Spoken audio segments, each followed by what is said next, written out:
Labrīt visiem! Gribēju parādīt savas brokastis pēc brokastīm. Omega-3 lielā burciņa, pie tam vēl omega-3 extreme smadziņu darbībai un arī pret iekaisumiem un imunitāti arī.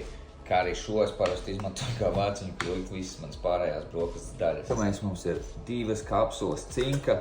Kāpēc tad es kā džeks dzeru cinku? Vairāk iemesli. Pirmkārt, imunitātes atbalstam, jo daudz trenējos un imunitāte mēdz būt pavājināta.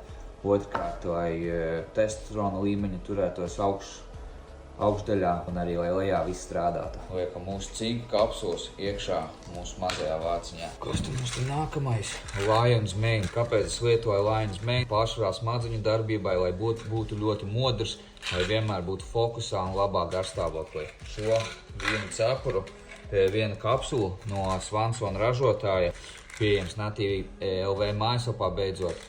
Ļoti labs produkts par izcilu cenu.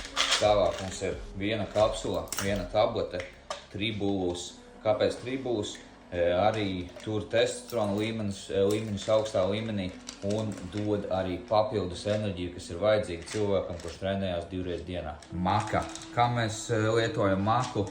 Maka ļoti palīdz paaugstināt enerģijas līmeņu, kas ļoti palīdz treniņos. Kā arī tur libido līmeni ļoti augstā līmenī. Un kā tad bez labākā drauga D vitamīna? D vitamīna, tad, kad ir šitāds foršs saulains laiks, pavasaris, vasarā, es ņemu vienu kapsulu, D vitamīnas 3,2. Kāpēc?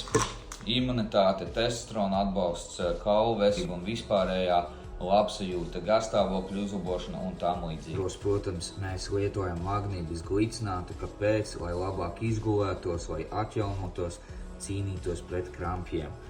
Dienās, kad man ir treniņi, es pirms treniņa izdzeru vienu elektrolītu tableti, 2 Cordyceps kapsulas, lai būtu jaudīgāki treniņi, un Cordyceps arī palīdz palielināt tā saucamo duhu. Un pēc treniņiem mēs dzeram IAA, Essential aminoskābes, lai daudz labāk atjaunotos.